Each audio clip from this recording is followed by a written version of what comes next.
Manish RD अध्यक्ष जी, मैं आपका आभारी हूं कि आपने माननीय राज्यपाल जी के अभिभाषण के प्रस्ताव पर बोलने का मौका मुझे दिया।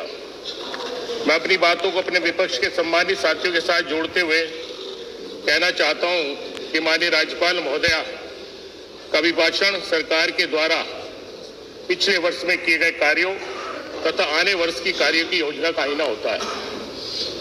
माननीय अध्यक्ष जी, यह अभिभाषण की पुस्तिका असत्य पर आधारित है, सत्य से बिल्कुल परे है। ये बात शायद माननीय राज्यपाल महोदय के समझ में आ गई थी, इसलिए उन्होंने मात्र 40 पन्ने के झूठे पुलिंदों को पूरा नहीं पढ़ा और बगैर पढ़े वापस चली गई। माननीय अध्यक्ष जी, इस पुस्तिका के पहले पन्ने पर ही महाकुंभ 2025 के आयोजन का बड़ा विस्तार पूर्वक जिक्र है। एवं परसों माननीय मुख्यमंत्री जी ने भी बहुत विस्तार से करीब 1 घंटा 40 मिनट कुंभ के आयोजन का व्याख्यान किया। मान्यवर, हमारा आलोचना करना ही एकमात्र मकसद नहीं है, हम विपक्ष की भूमिका में हैं, इसलिए सुझाव देना और आपकी कमियों को अंकित करना हमारी जिम्मेदारी है। माननीय से आपसे कहना चाहता हूं कि आप लोगों के अनुसार करीब 55 करोड़ श्रद्धालुओं ने पावन त्रिवेणी पर आस्था की डुबकी लगाई। ये गिनती तो आपने एकदम कर ली, लेकिन भगदड़ में मरने वाले बेचारे श्रद्धालुओं की गिनती, घायल होने वालों की गिनती आप आज तक नहीं कर पा रहे। आखिर आपके द्वारा किए जा रहे आंकड़ों पर जनता को विश्वास क्यों नहीं हो रहा? कुछ तो गड़बड़ है, कुछ तो दाल में काला है। मान्यवर, मैं बड़े दुख के साथ ये भी कहना चाहता हूं कि वैसे तो सभी हिंदुओं के और सनातनों का आप ठेकेदार बनते हैं, परंतु आज चौथा दिन है सदन को चलते हुए, क्या आपको याद आया कि उन मरने वाले श्रद्धालुओं की आत्मा की शांति के लिए सदन की कार्रवाई रोककर 2 मिनट का मौन सरकार रख लेती, श्रद्धांजलि दे देते? अरे आपको इस देश में रह रहे मुसलमानों से तो इतनी नफरत है कि आपका बस चले तो आप सब पर बुलडोजर चलवा दें, गोली चलवा दें या पता नहीं क्या क्या कर दें। अगर ऐसा नहीं है तो 2 शब्द उन मुसलमानों के बारे में भी बोल देते। जब आपकी सारी व्यवस्था चरमरा गई, लोगों को ना रहने को जगह मिल रही थी, ना खाने को मिल रहा था, तब वहां के मुसलमानों ने आगे बढ़कर अपने हिंदू भाइयों के रहने के लिए अपने घरों को, अपने मस्जिदों के, मदरसों के दरवाजे खोले, उन्हें खाना खिलाया, सोने के लिए बिस्तर दिए, जबकि आप लोगों ने दोनों के बीच में जहर बोने के अलावा कुछ नहीं किया।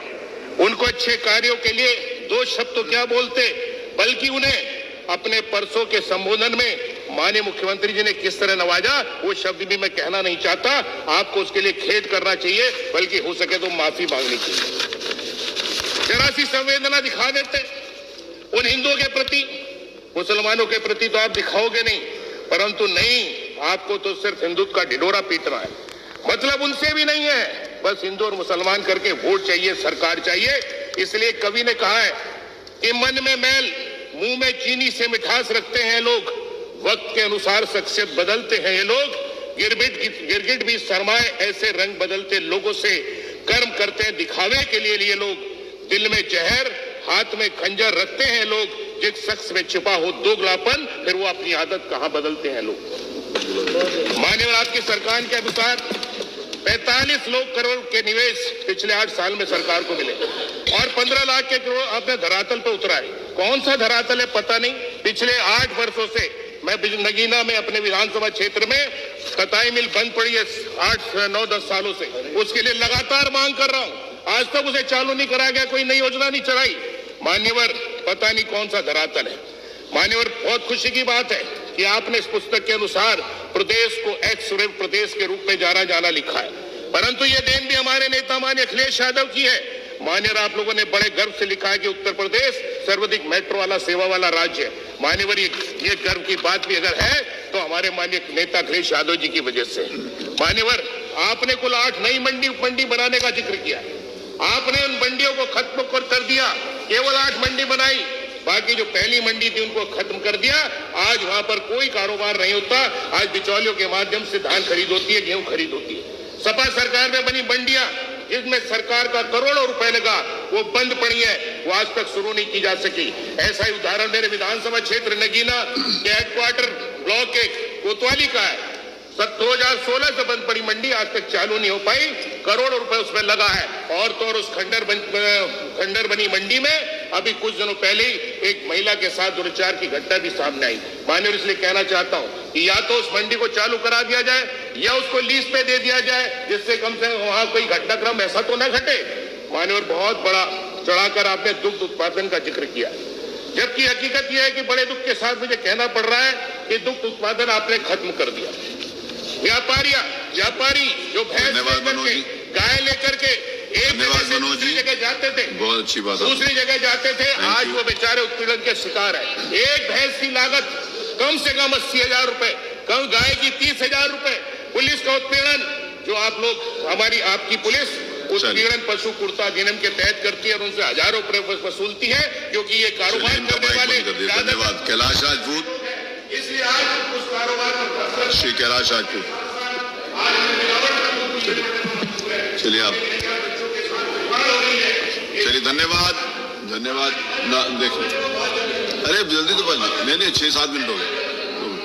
9 चलो शेर का शेर बोलने दो। शेर एक बार ये सारे हाँ शेर बोल। सारे फर्जी आंकड़े कहना बहुत कुछ चाहते थे मान्यवर आपने, लेकिन आप औरों को 7-7 8-8 मिनट देना, 5 आपके ज्यादा हो गए कहाँ देने वाले हो गए इन झूठे बहुत 8-8 9 मिनट में हुए। मान्यवर बहरहाल मैं नहीं मैं अपने क्षेत्र में एक स्टेडियम, 2 स्टेडियम की मांग करता हूँ। कौन से शहर में आता है? करता हूँ और ये तो सुन लीजिए, कौन से शहर में आता है? वो भी करो। और जो स्टेडियम वहाँ बनवाने की जगह चिन्हित की गई है वो नगीना से सालीपुर एक गांव है 4-5 किलोमीटर गांव नदी के किनारे, वहाँ बनाने में कोई फायदा नहीं है। इसलिए अंत में आपको सुझाव देते हुए कि अपनी योजनाओं को धरातल पर लाएं, जनता की भलाई के लिए काम करें, ना कि झूठी योजनाओं को दिखाकर उन्हें ठगने का काम करें। इसलिए एक शायर ने कहा है, सच बोलने वाले अक्सर बहुत ही कम बोलते हैं। सच बोलने वाले अक्सर बहुत ही कम बोलते हैं, झूठ बोलने वाले निरंतर हरदम बोलते हैं। एक सच के बाद सच को और जरूरत नहीं होती, एक झूठ के बाद सैकड़ों झूठ आदतन बोलते हैं। इसीलिए मैं आपको बोल रहा था कम बोलो, इसीलिए मैं आपको कह रहा था कि कम बोलो। आप ही कह रहे हो जो लंबा बोलते मेरे लिए अरे मैं इसीलिए आपको बोल रहा था कम बोलो। मेरे ऊपर शेर लागू नहीं करता। सदन में 2 घंटे जो लोग बोलते शेर आप पर लागू नहीं होता। मात्र 6 मिनट बोला हूँ, घंटों 2-2 घंटे जो बोलते। अच्छा मेरी बात सुनो, आपका शेर आप पर लागू नहीं होता? मुझ पे लागू, मानिए देखिए मुझ पे लागू नहीं होता, क्योंकि हमें तो आपने 7 मिनट